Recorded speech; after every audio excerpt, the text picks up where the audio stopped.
Hello दोस्तों। और इस बार मैं बहुत ही बढ़िया किताब पढ़ के आपके सामने आया हूँ और ये वीडियो उसी किताब के बारे में है। इस बुक का नाम है assassination of Peshwa, written by Ankur Chaudhary and publish by Srishti publishers. जी हाँ, सृष्टि पब्लिशर्स वही हैं जिन्होंने मेरी दो बुक पब्लिश की हैं, माय म्यूट गर्लफ्रेंड और I am always here with you.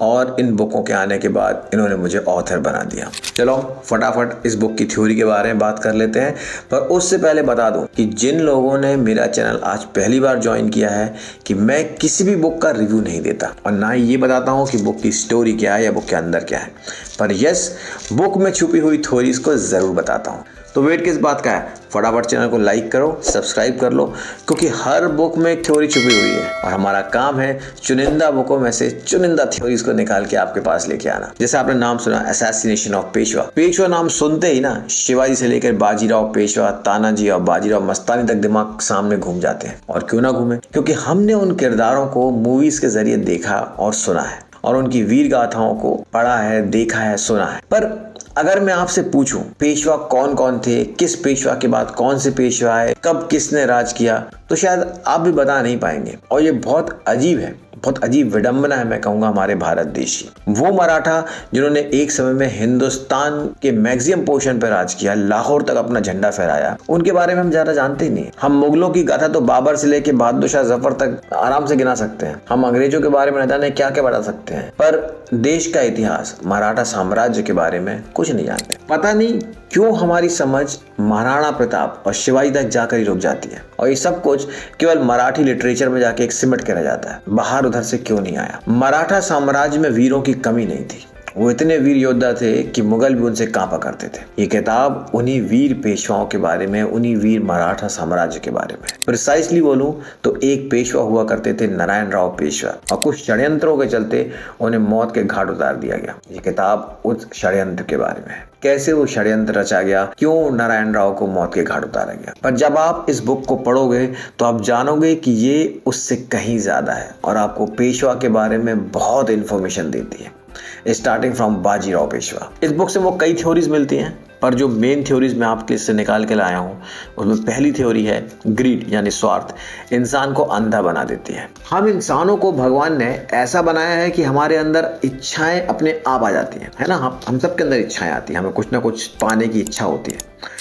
हम कितना भी कोशिश कर ले पर हम अपनी इच्छाओं को दबा नहीं सकते। पर जब हमारी इच्छा भूख में बदल जाती है तो उसे ग्रीड कहते हैं, और ये ग्रीड है जो इंसान को इंसान नहीं रहने देती, उसे जानवर बना देती है। पैसे की लालसा सबको होती, सब चाहते हैं कि उनके पास पैसा हो, लोग उसके लिए मेहनत करते हैं। पर जो चोरी करने लगता है, डाका डालने लगता है, कत्ल करने लगता है, वो ग्रीड है, वो भूख है। और इस ग्रीड को पाने के लिए इंसान न जाने क्या क्या कर जाता है, पर ये भूल जाता है कि वो इस दुनिया में अकेला आया था और अकेला ही जाएगा। और जो छोड़ जाएगा वो ये छोड़ जाएगा कि उसने लोगों के लिए क्या किया, उसने दूसरों के लिए क्या किया और कितना उसने अपने लिए किया। तो यही है पहली थ्योरी। जब हम कहानी को आगे पढ़ते हैं तो हमको मिलती है दूसरी थ्योरी जो बहुत इंपॉर्टेंट है, रिश्तों में मिठास और कड़वाहट। हर इंसान कई रिश्तों से बंधा होता है, पर ये उस पर और उसकी महत्वाकांक्षाओं पर डिपेंड करता है कि वो अपने रिश्तों को सजा के रखता है या उन्हें बिगाड़ कर। रघुनाथ राव रिश्तों को तो समझते थे पर अपने स्वार्थ की भूख के आगे विवश थे। और जब स्वार्थ रिश्तों में घुल जाता है ना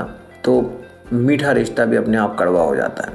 और ये बात इस कहानी से ना बहुत अच्छी तरीके से समझ में आती है। तीसरी थ्योरी जिससे निकल के आती है वो है सुनो सबकी पर करो अपने दिल की। रघुनाथ राव जो कि नारायण राव के चाचा थे, उनका जो हर्ष हुआ इस कहानी में, जो रियलिटी में उनका हर्ष हुआ, क्योंकि वो सुनते सबकी थे, सबकी सुनते थे, पर अपने मन की कभी नहीं करते थे। वो वही करते थे जो उन्हें प्रभावित कर देता था, उन्हें कांदा कच्चा भी कहते थे। और यही सबसे बड़ी कमी थी उनमें, जिस कारण से वो पेशवा कभी नहीं बन पाए। जो नारायण राव के साथ हुआ वो शायद नहीं होता अगर रघुनाथ राव कान के कच्चे नहीं होते, अपने दिल की बात सुनते। तो दोस्तों, अपने दिल की बात हमेशा सुनो, सबकी बात सुनो, सबकी बात सुनते रहो, अपने कानों में डालो, पर करो वो जो आपका दिल कहता है। अगली बहुत ही इंटरेस्टिंग थ्योरी जो इस बुक से मिलती है, हमने तीसरी चौथी क्लास में, थर्ड फोर्थ क्लास में कई बार बुक में पढ़ा होगा, वो आज फिर से रिपीट करता हूँ आपके लिए। निंदक न्यारे राखिए आंगन कुटी छवाए, बिन पानी साबुन बिन निर्मल करे सुभाए। अर्थ, जो हमारी निंदा करता है